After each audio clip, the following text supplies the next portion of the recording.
sigurado mo nakatago na mabuti kapag nag-placing ka, lalo na kung si Efren ang kalaban mo.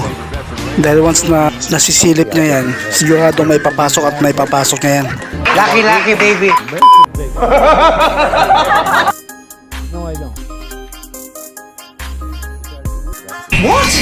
Grabe guys, nakuha pa yun. Sa pool na sa pool, sa corner pocket. At pagkapasok nga ng 2 ball guys, ito naman ang nangyari. Dumikit ang cue ball sa 3 ball. Hey y'all, come look at this.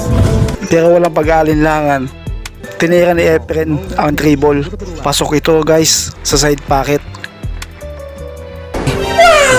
Grabe, ang husay talaga ng Pinoy legend. Easy shot. That's why I'm pretty good. Another one. Nag-push dito yung kalaban ni Efren guys.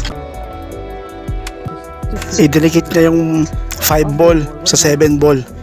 Kung mapapansin guys, nandito yung 2 ball. Bentang-benta din yung 9 ball sa corner pocket. Tingnan yung ginawa ng magician dito guys.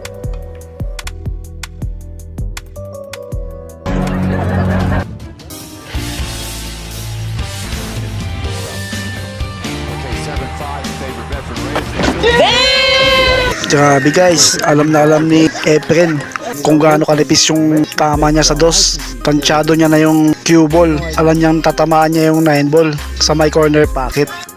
Ang lupit talaga ng Pinoy legend. Grabe. Now.